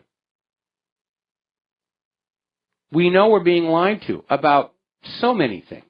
And we don't need to get bogged down in the tiny, fine details that are put out there to try and get us to argue amongst ourselves. It's time for all Americans to understand we're being lied to. We're living in a real-life version of the movie The Matrix, where we've been convinced that what is on these flat screens, on that printed page, what's coming out of the radio represents the real world, and it does not. We can all agree we're being lied to. Now we have to agree, what are we going to do about it? Obviously, a big part of that is the independent media, which has sprung up out of necessity to keep the public informed as to what's really going on. And that's why the government and the corporate media have their knickers in a twist, because they've been getting by with lies, fraud, and deception so long, they don't know any other way to operate. It's all they know how to do. Trickery, deceit. That's all they know how to do. That's all these politicians know how to do, is fool you, deceive you, swindle you, turn you into a victim to their confidence games. That's what they do. It's all that they do. And they're in a panic here. This story that the Washington Post came on out with, Russia hacked a Vermont power station, proves they cannot change what they do, even after all the recent embarrassments about declaring the independent media to be arms of Russian propaganda, and they got embarrassed on that one. And still, their motto seems to be, if at first you don't succeed, lie, lie again. Do you like being made a fool of? Do you like looking like a naive moron to the rest of the world? Because the rest of the world knows what's going on. When I was going through my period of international travel back in the 1980s, the rest of the world had a very low opinion of Americans by virtue of how easily we were being swindled by our own government. So just out of a sense of self-respect, we have to stand up and say, I will not be lied to any longer. I will not believe the bovine excrement, no matter how much you wrap it in patriotic duty. Because my personal fortunes, my quality of life, and the life and limb of my children are on the line here if I believe the government's propaganda. And I'm glad to see that currently polls are showing Americans' trust in the government and the corporate media are down in the single digits. Got more people watching Gardening Channel and Cartoon Network than watch CNN. But the numbers at our servers and our independent radio networks, they're up. People are going to go where they know they can find the facts about what is going on. They're not going to be lured back to the corporate media by very flashy sets and video effects and really cute people in tight-fitting clothes. It doesn't work that way. It never has. Got to take a break for commercials. We'll be right back. Join us on the air, 800-313-9443. Aloha, America. Welcome back to the show here. We're talking about science and health issues here. And there's a very alarming story that came out of Blacklisted News about how in the closing days of the Obama administration, the U.S. Environmental Protection Agency, which I mentioned before is about land grabbing more than it is about the environment, is going to dramatically increase allowable public exposure to radioactive levels, thousands of times above the maximum limits of the Safe Drinking Water Act. And basically, they're coming up with a system because there are so many radioactive problems going on. There's Hanford, Fukushima, going back to 3 Mile Island, and there's likely to be more. And so basically, this all came out through a lawsuit brought by the Public Employees for Environmental Responsibility. And basically, it's saying that during the intermediate period following a radiation release, and possibly for as long as several years, the EPA will automatically raise the safe level of radiation number so you feel okay about the water and the air, even as your hair starts to fall on out. It's kind of like the issue with Fukushima, where they came on out and said there's been this huge release, then 24 hours later, a guy made a mistake with the calculator. It's really not that big a deal, and Ann Coulter came on out and said radiation's good for you. And all these years later, TEPCO in Japan is saying, yeah, it was that bad all the way back then, but we have to manage the public. No, you don't. You have to inform the public so they can make good choices. Well, if we tell them their homes are a radioactive mess, they're going to leave and be part of somebody else's economy and somebody else's tax base. We have to keep them right where they are. Those people who are downstream from Hanford really need to be very careful about what's coming out of the faucet or over the air. Look at the problem with the lead contamination in the drinking water. It was first made public because of what happened in Flint, Michigan. Now we're finding out there are tens of thousands of cities in America where the water coming out of the tap from your government-managed utility is actually even more toxic than what they have in Flint, Michigan. So they'll put up some posters and say, it's really okay. One of the problems Donald Trump is going to have to be dealing with is the condition of our infrastructure. It has been allowed to decay through years of war. We've been on a wartime economy going all the way back to 2003. Your money is not spent on the quality of your life. It's not spent on your roads. It's not spent on the rail system. Everything's hovering at the edge of collapse because the money is gone for war. It's time to bring that money back and rebuild our nation. And that's part of what Trump means by Make America Great Again. We'll be back after the station identification. And aloha, America. Welcome back to the show here. And I'm looking at this article, came out of What's Up With That, where scientists over at the Massachusetts Institute of Technology are predicting more extreme storms from California due to warming, but there's already a problem in the climate model that they're using for the prediction doesn't match history.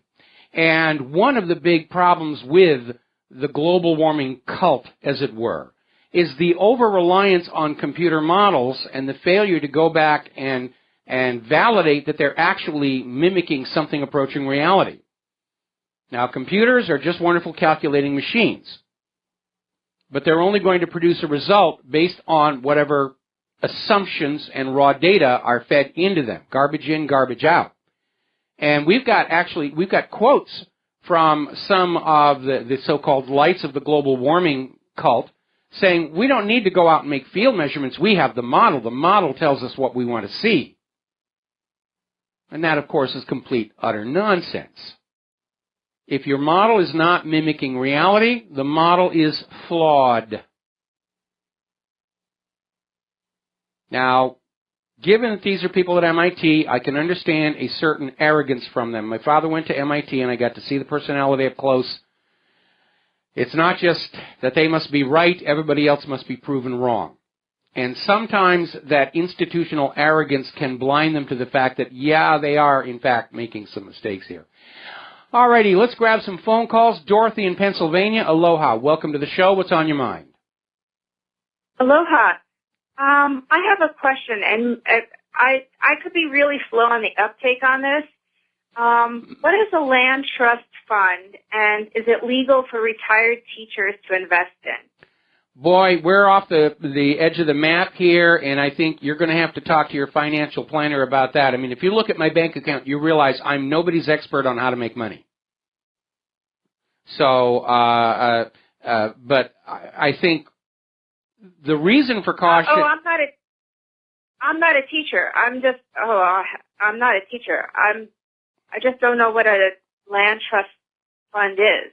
I'm sorry. You're gonna need a financial analyst to work with you on that, and I say that out of an abundance of caution because remember, back in 2008, everybody was being told these mortgage-backed securities were a great investment, and they turned out to be outright fraudulent. So you're going to have to invest the time and recruit some expert help to look at this and see if it's really going to work on out. Because unfortunately, as we're seeing, there is a huge amount of fraud in the entire financial sector. They're allowed to get away with it because it makes it look like the economy is still moving forward. But at this point, and this is just a personal opinion and not meant to guide anybody else, but if I have any investment capital at all, I'd be putting it into silver and gold. Although I learned the hard way that those gold coins lose their value when you eat the chocolate bit out of the middle. Okay, thanks a lot. All right, thanks an awful lot. Sorry I couldn't be more help. Switch over to Scott in Norfolk. Aloha. Welcome to the show. What's on your mind? Aloha, Michael. I just had a question or a comment about the increasingly what's become the surveillance state here in the U.S. Mm-hmm. And I'm thinking that this is going to be part of the downfall of this corrupt government because I think what's happened is the citizens really, they know that all their phone calls can be pulled up, all their emails can be pulled up at any time. Mm-hmm. And the best way to avoid that happening is to stay under the radar. And I think what's going to happen is, I know that politicians and the government, certain agencies of the government, do a lot of polling all the time, every day, especially after news stories. They send out trial balloons to see how the public's going to handle a certain policy.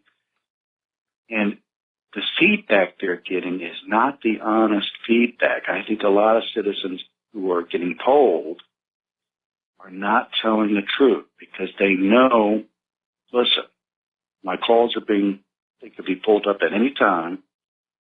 I'm going to give the answer I think that they want. And what I think is going to happen is the government's going to get ahead of itself. It's going to poll certain things, when it starts taking rights away from us, and the polls are going to show, oh, the public will take this, when in reality, mm-hmm. the public doesn't like it. No, you're absolutely right. I think they're going to cross the line, the Rubicon, and it's going to be too late, and they're going to get a spontaneous reaction to the sort that Tunisia got when that government official slapped the face of that vendor salesperson. Remember what I'm talking about in Tunisia when the inspection official? Yeah, I remember that one. Well, there's another model. There's another model you can look at, and that, of course, is the revolution in Romania that brought down Ceausescu.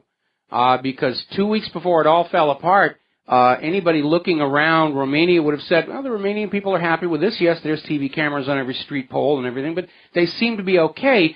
And then all of a sudden, there was this sporting event, and there was an upset there, and it just spawned this spontaneous political rally. And 2 weeks later, Ceausescu was machine-gunned to death on Romanian national television. It could happen just that fast. And you're absolutely right about people being constrained in their poll responses by the awareness of all the surveillance. And there's a real-world example of that. It goes back to something called the Combat Arms Survey, which was being given to Marines all across America to ask them, would they fire on American citizens who resisted gun confiscation?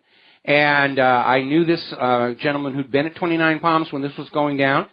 He was doing some graphics work for us when we were still in North Hollywood. A really nice guy, like most military I know, strict constitutionalist. And he said that everybody in the unit said that they would agree to shoot American citizens who resisted gun confiscation because that was clearly what the officers wanted to hear. He says the reality is that, no, none of them would have actually done it. And so polls can be influenced by a wide variety of ways. And people can start believing their own propaganda. That's always a danger sign, whether it's in politics or even in Hollywood. If you believe your own PR, you're headed for a major, major fall. But I think one of the reasons that we are in such a dangerous time is, and the 2016 election showed it, our elites are seriously out of touch with what's going on with ordinary Americans, with us deplorables, the flyovers. And they really got caught by surprise at the anger that's out here. There's rebellion is still in the air as far as I can tell. I'm hoping that under President Trump we can do a 180 and start that long, slow march back to a constitutional republic with a democratically elected government. But we still might not be able to avoid a Soviet Union-style collapse. Well, here's another, and I agree with what you said, but here's another on a different subject. When you get these surveillance states, I don't think we're as advanced in it socially as the Soviet Union was. I think there's a lot of people still asleep in our country compared to what was going on in the Soviet Union. But there's a lot of citizens who will use that surveillance state to their advantage, whether it be through a messy divorce, they want to report their wife or their husband is doing something unpatriotic or illegal. And I saw this when I visited Bulgaria and Poland. Yes. Where they are still trying to come to terms with releasing information on folks that basically, spied on their neighbors. There were so many of them. Same thing in Nazi Germany. Same thing in Nazi Germany. And we're already going down that path right now because Facebook is not allowing regular Facebook users to post articles from my website to their Facebook timeline because somebody anonymously has complained. And so we're being turned into a nation of people who are spying and snitching on each other, just as happened under the Nazis. So, yeah, we're definitely heading down there. But people are kind of aware of what's going on. Once they lose confidence and trust and faith in the government, it's only a matter of time before it starts to come apart. And I'm afraid that because Donald Trump is going to be dealing with this economic collapse, that he too will lose the trust of the American people, and that will be our last chance at avoiding a Soviet Union-style collapse will be gone. Well, here's my take on Trump, and I'm a recovering liberal. I'm no longer part of the Democratic Party. You got mugged. I lost faith in it the moment you told me about underwater volcanoes and that global warming was a scam, which I agree. Yes. And when Obama and Kerry lied about Syria having weapons of mass destruction, here's what I told people, my conservative friends and liberal friends, about Trump before the election. I said, this is not a normal election. A lot of us are not voting for somebody who represents our values. We are voting for basically a dragon slayer. And we don't care if he's a nice guy. We don't care if he's a good guy. We don't care if he's nice to his dog. We don't care. We want him to slay the dragon, which is the establishment. Yes. You've absolutely got it right there. It's like when you've got leaky pipes in your home and you hire a plumber, you want a plumber who's going to fix the leaky pipes, and if he's using profanity, who cares? That's not what he's there for.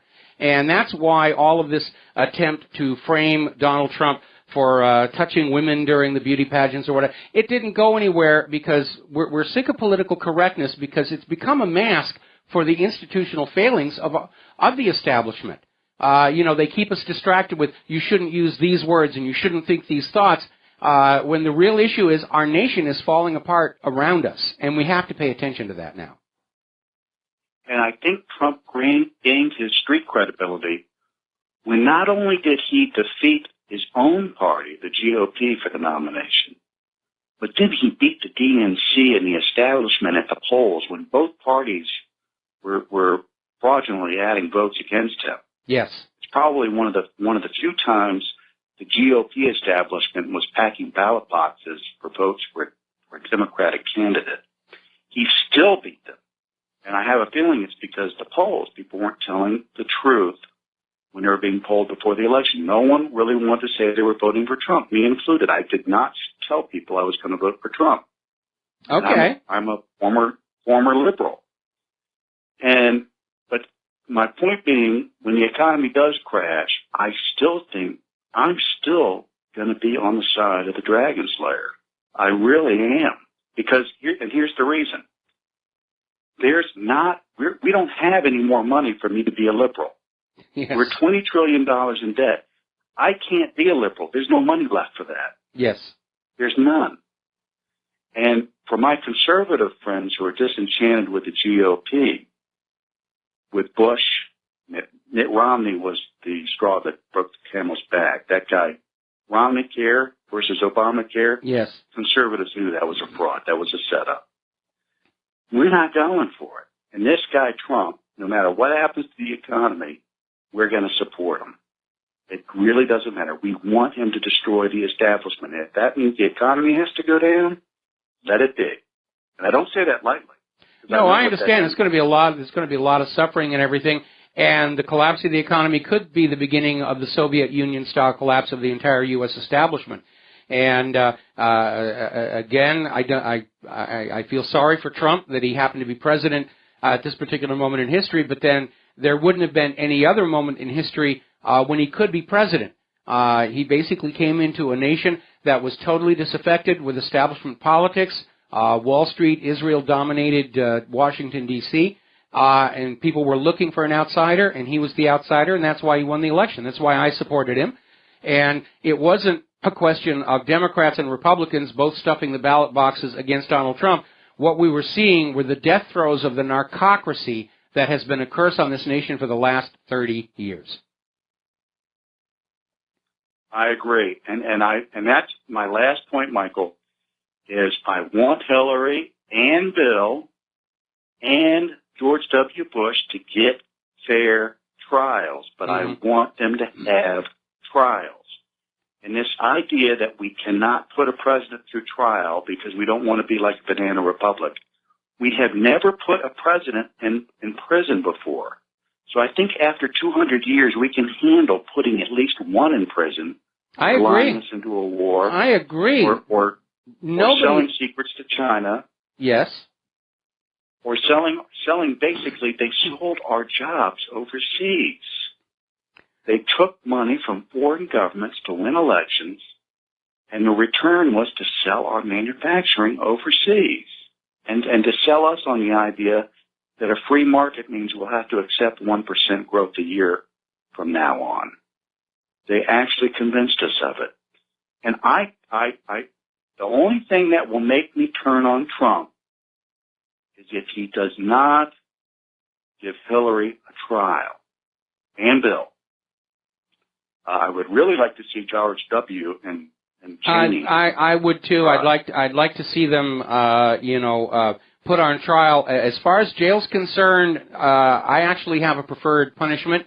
These people are all money junkies, and the best way to punish a money junkie is you take away all their money, you make them poor people, you make them homeless. That is a fate worse than death or prison to a money junkie, to not have that money any longer. That's why so many of the nobility during the French Revolution, they walked up to that guillotine gladly, because life wasn't worth living without all of their wealth and pleasures. And Michael, if we had given George H.W. a trial for drug smuggling to Central America back in the late 80s, we wouldn't have had George W. and we wouldn't have had Bill Clinton.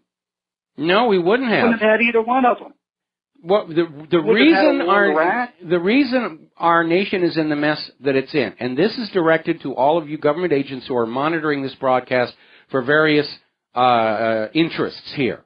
The nation is in the mess it's in right now because back during the 1980s, you did not do your job. You looked the other way when the CIA was smuggling guns down to Nicaragua and cocaine back to sell to our children. You didn't do your job when White House Deputy Counsel Vincent Foster was murdered and dumped in Fort Marcy Park. You just went along with the political flow here, and what we have today, our nation hovering on the edge of collapse, is all your fault because you ignored your duty and the obligations of your office. And if anybody looks up, Googles Eugene Hassenfuss. Yes. And go from there. Do your own independent research. Be your own critical thinker.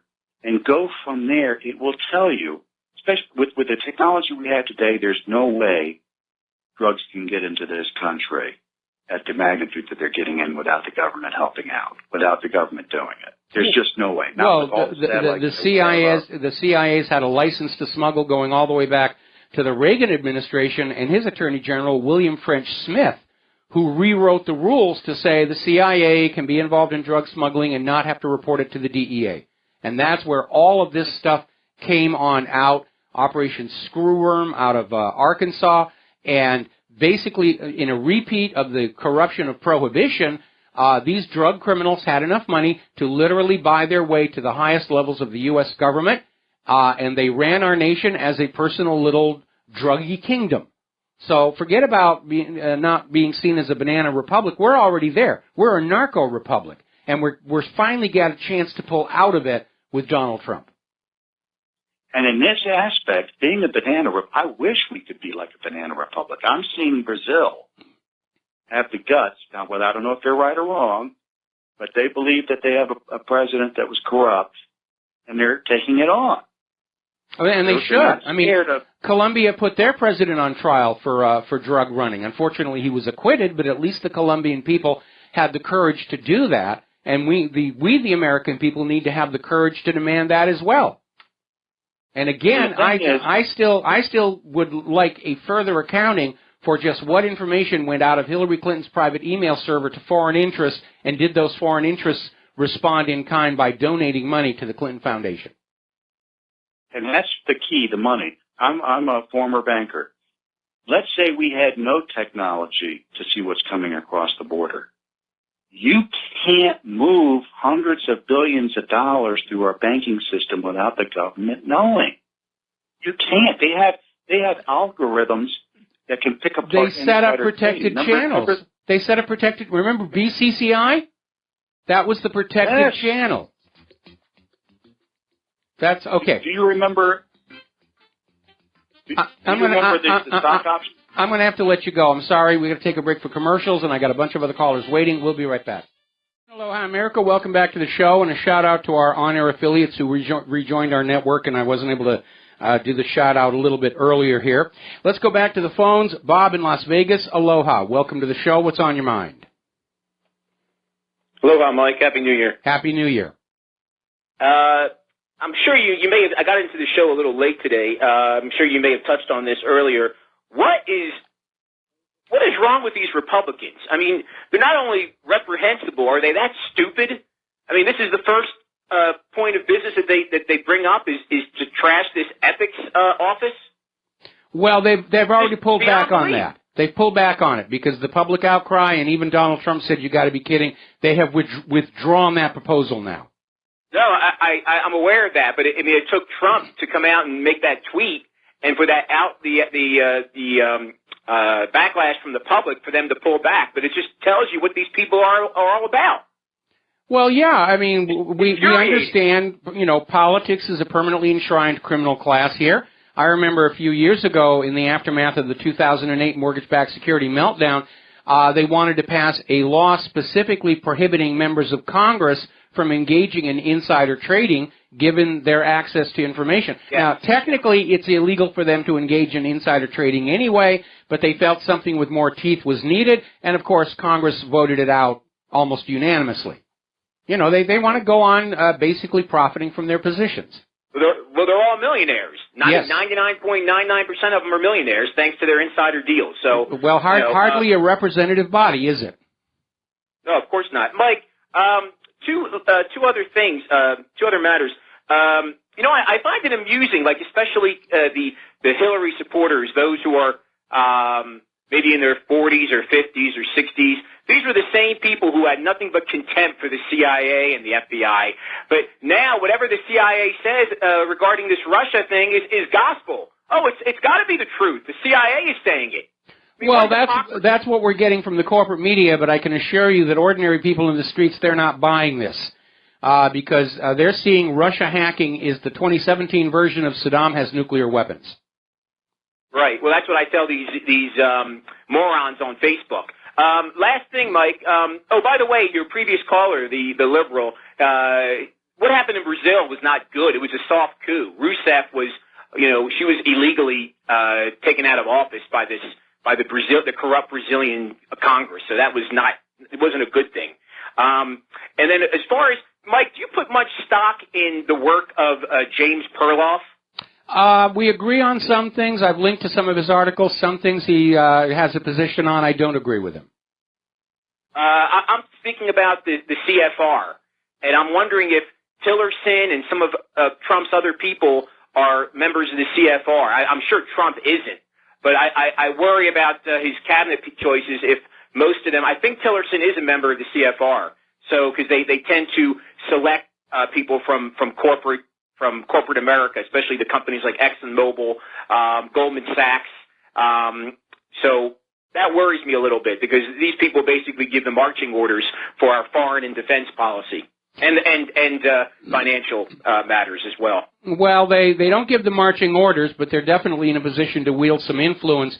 But I think given the current state of our economy, given the current state of all of our interventions around the world, I think anybody who's out there saying, let's invade another country, let's have another covert overthrow, that's going to be a hard sell in Washington, D.C. right now because this whole conquer the Middle East oil nations and shackle them to the dollar plan, which was Wesley Clark blew the whistle on that back in 2005, I think it was. It's clearly failed. We're stuck in a quagmire in Afghanistan. We're stuck in a quagmire in Iraq. We're losing Syria. We've got more quagmires in Libya and Yemen. This thing was supposed to be over and done with by 2008. And our country is running out of money. It's running out of materiel to prolong these wars any further. Our latest generation of weapons are all very expensive junk. We're ill-suited to continue to project power to the rest of the world. And I think that we're probably going to see the war hawks are going to have a very tough time for the next 8 years. Yeah, well, all right. Well, thank you so much, Mike. All right, thanks. We're going to let you go. Take another break. Back with more phone calls. And aloha, America. Welcome back to the show here. And before we go back to the phones here, I want to make a mention about an article we have linked to WhatReallyHappened.com. It's a peer-reviewed scientific paper, and the title of it is, take a deep breath, An Integrated Multiomics Analysis of the NK603 Roundup-Tolerant GM Maize Reveals Metabolism Disturbances Caused by the Transformation Process. And I included the abstract there, but basically distilling it down, it's saying something we've been saying all along. Genetically modified organisms are significantly different from the real organisms in ways that are unrelated to the original intent of the designer, mostly involving protein expression and the ingestion of proteins which are close to the ones you get from the natural food, but not exactly the same, and hence can lead to all kinds of medical issues. We're going to go back to the phones here. Francis in Vancouver, aloha. Welcome to the show. What's on your mind? Hey, Mike. How you doing? Doing good. I wanted to call you today because I want to draw your attention to, and all your audience's attention to, probably one of the best documentaries of 2016, and it's called 0 Days. Absolutely. And it tells the story of Stuxnet, but it goes way beyond what I thought the story was about. And it depicts the fact that the whole Stuxnet thing, that the whole plot backfired on the United States. And initially it was designed to be a very subtle operation, and the Israelis took it over and made it a much more crude and aggressive weapon. And they did do damage to the Iranian nuclear program for about a year and a half. Yes. But in the end, the Iranians solved the problems that were involved with it at some cost, and at the same time, they developed their own cyber weapons.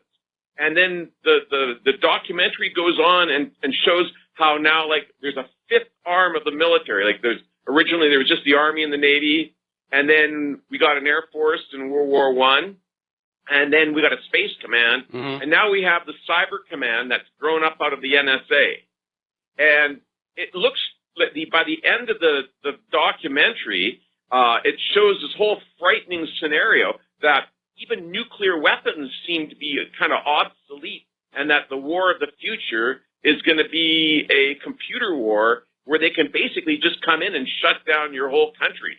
All your water supplies, all your nuclear plants, your electric generation, everything. They can just shut the whole thing down.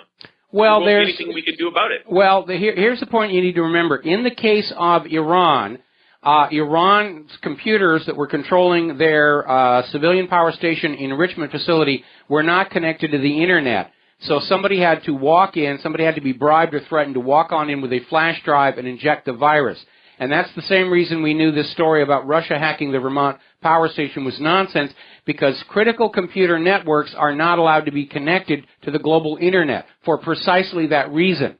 Now, the other part of this Stuxnet story that a lot of people don't talk about, and they didn't go into it in what I felt was enough depth in 0 days, was that the more aggressive, more destructive version of Stuxnet broke into the wild, and it was infecting computers and PDCs all over Russia, causing all kinds of industrial damage. We know that Stuxnet was in computers surrounding Fukushima prior to the quake and tsunami. We also know that Fukushima's safety systems were built around the same Siemens PDCs that were being used in Iran, and they failed to operate correctly during this disaster. And so it's not beyond the realm of possibility that Stuxnet had accidentally infected Fukushima and compromised the safety systems that failed to operate properly when the disaster struck. Well, I would add to that, not necessarily accidentally. There's a lot of stuff about Fukushima and the Japanese sending nuclear equipment for refining uranium-253 and to Iran. And this may have been revenge by Israel on Japan. Well, if that were to be proven to be the case, then we're dealing here with a government that is literally willing to condemn millions of people to horrible death from radiation just to make a political point. Well, that's the whole problem with Israel. I mean, who are these people? It's this, it's a it gets to be pretty, they're running everything. I don't want to go far down that rabbit hole, but I mean, I believe 9/11 was the Mossad coup d'etat of the United States. Well, I have a slightly different opinion. I think the U.S. and Israel were working together on this one, and probably the biggest single foreign policy disaster of the Bush years was this idea that the U.S. could partner with Israel on something this horrendous and not have Israel turn around and blackmail the U.S. government with this information from then onward. And if you look at U.S.-Israeli relations from before 9/11 and then after 9/11, you immediately see that after 9/11, whatever Israel demanded, the U.S. would do. The U.S. stopped being an impartial arbiter of peace in the Middle East at that point. Okay? Well, I feel that Webster Tarpley is a big proponent of the whole angel is next theory.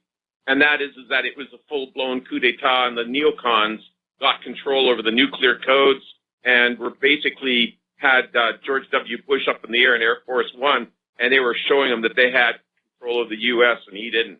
And he spent the whole day of 9/11 in flight, running around, and he wound up in Omaha, Nebraska, at some big golf tournament birthday party with Warren Buffett and all the wealthiest people in the United States. And that whole narrative is very suspicious to me. And it's like when I was a kid growing up, there was these really great movies, political thrillers.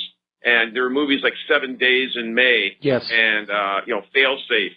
And that whole scenario of what George W. Bush did and went through, he had 3 threats on his life, serious threats on his life on 9/11. And I believe that the whole U.S. government was hijacked by neocon conspirators. Well, there's no question that while George Bush was down at the school in Sarasota and flying around to all these other places, Dick Cheney was in the heart of this whole thing up there in the Situation Room. And we have that testimony of a cabinet member that they were tracking the plane coming on in to hit the Pentagon, and somebody was doing a countdown, 10 miles out, 5 miles out, and then said, "Did the orders still stand?" And Cheney said, "Have you heard anything from me that says the orders are different?" And nobody's really sure what he meant, but of course the plane just carried right on through, circled around, and crashed into the Pentagon, right into the offices of the accountants trying to find where that $3 trillion had vanished to. Well, that's it. It's going to be interesting. This is going to be probably this last year, watching this whole campaign and Donald Trump actually going to InfoWars and being on InfoWars. I mean, that's implicitly saying something, right? Oh, absolutely. 2017. For that. And this is going to be a very interesting year because Trump is actually on the record, and I saw a really good video of this interview where Trump was saying, for example, there's $36 billion in $100 bills that was on pallets and all covered in shrink-wrapped plastic that was driven in a truck into Iran, and they also did this in Afghanistan, and they were giving out huge quantities of this money to warlords that they wanted on their side as bribes. And yes. That the $36 billion disappeared without any accounting record. And Trump said, I spent my whole life having accountants watch accountants, so that I didn't get my money stolen from me. And he says, when I get to be president, I'm going to be calling generals on the carpet, and they're going to tell me where that money went. And I was thinking about that. I was thinking, at the time it was $3 trillion. Now it's $4 or $5 trillion. that's been stolen from the Pentagon. Nobody's really sure, nobody's really sure that's what those accountants were supposed to be doing.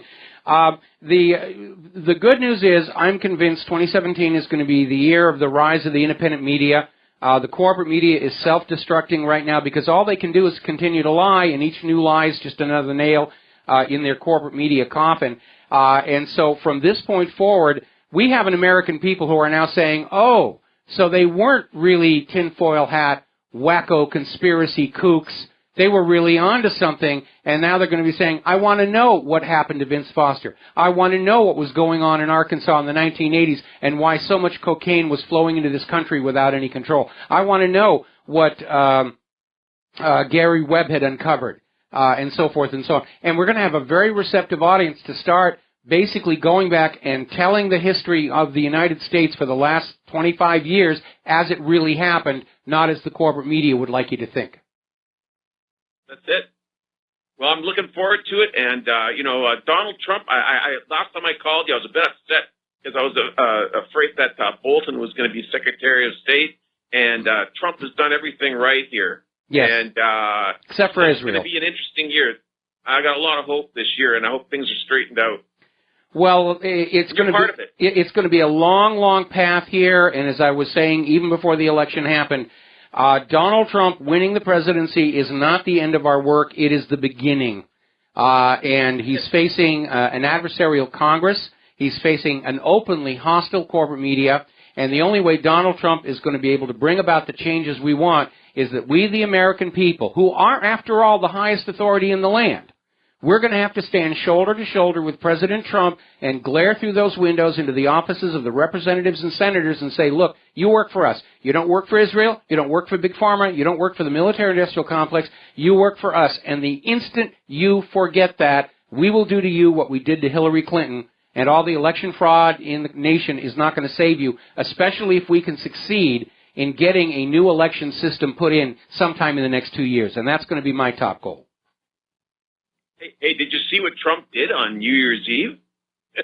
He kicked a Koch brother right off Mar-a-Lago. Oh, yeah, I love that. I absolutely love that. That's sending a signal.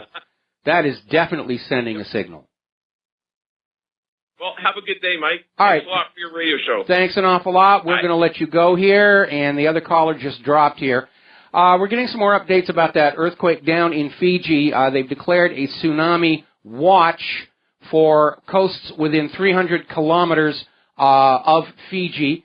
Again, no tsunami threat here in Hawaii. Of course, Claire and I live up on the top of this hill, so it would take a heck of a tsunami to get to us here.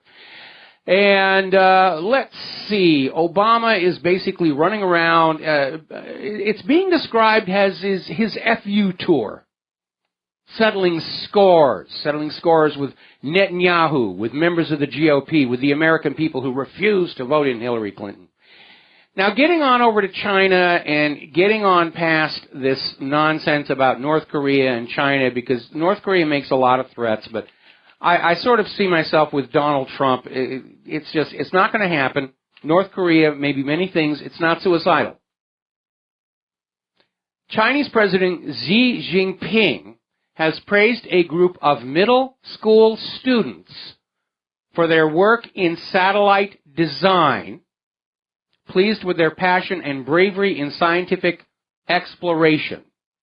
These middle school kids designed a satellite that was launched last Wednesday. Now, it's been a while since I've heard of American public school students designing satellites. I do remember there were the CubeSats. There was the Getaway Special during the shuttle program, where you could do things like send up tomato seeds and whatnot.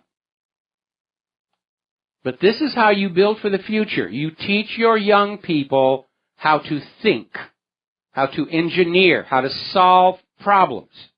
Those are skills that are a significant threat to the U.S. federal government and the corporate media. They don't want the kids thinking. They don't want them able to analyze. They just want them to believe as they are told to believe. Believe your government is the best. Believe the corporate media tells you the truth. Believe humans are warming the planet. Believe that vaccines are safe and necessary. Believe GMO is okay. The problem that we have here in the United States of America is the narcocracy has not been running this nation as a nation, but as a religion. It's all based on belief. The liberals' belief that they are making a better world no matter what they do, so anything that they do is okay. They're a lot like the Scientologists in that, which is why I call them the liberalologists, the Church of Liberalology. And by the way, Lee Remini is still continuing her series on Scientology, and that is also something you need to program the DVR to grab. This one's a little out there. If you're a Catholic, plug your ears for a while here. Apparently an Italian priest is being investigated for organizing orgies in his rectory and apparently pimping out 15 of his lovers. Catholic Father Andrea Contin, a parish priest in the city of Padua, is under police investigation on suspicion of living off immoral earnings.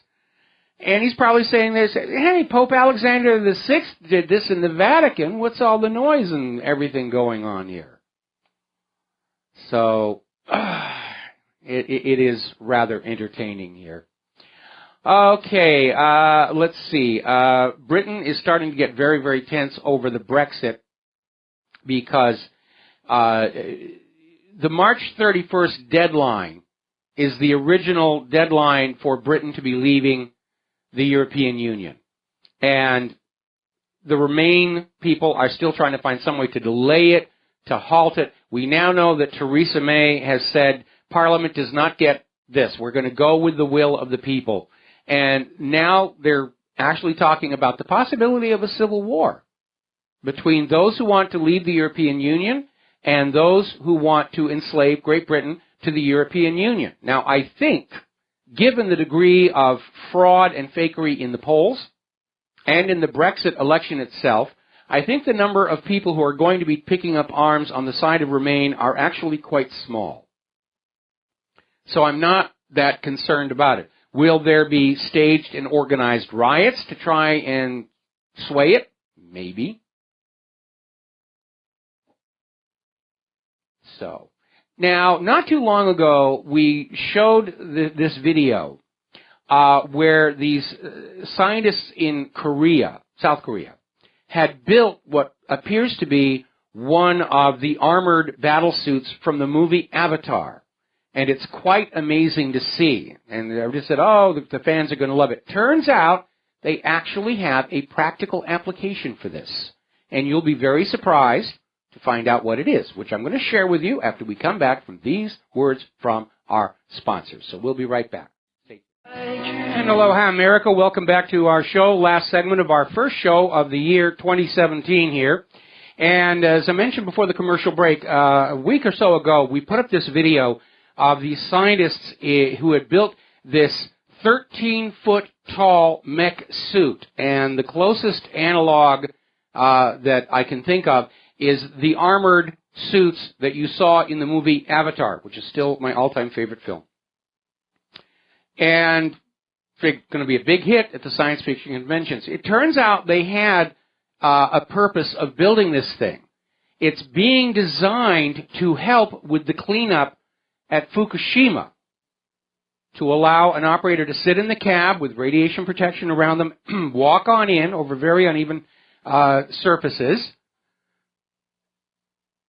and pick up and move radioactive debris. Because they've had a problem with the robots they're sending in there, where they're not properly shielded, and the electronics suffer all kinds of failures because of the intense radiation. So that's what they were actually building this thing for. It wasn't just to look at what we can do and show off. So that was pretty impressive right there. Now then, let's see. The Department of Homeland Security has released the border numbers for 2016.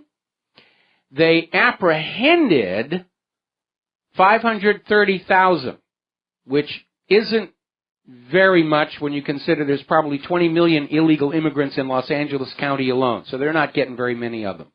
They are tracking 59,757 unaccompanied children, and they're all just pouring in here, just like in Germany. They cannot find work.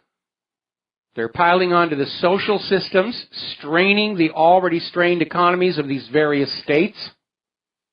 And still George Soros and Hillary Clinton and Barack Obama think this is all really good stuff. We're going to have all kinds of good stuff with this thing.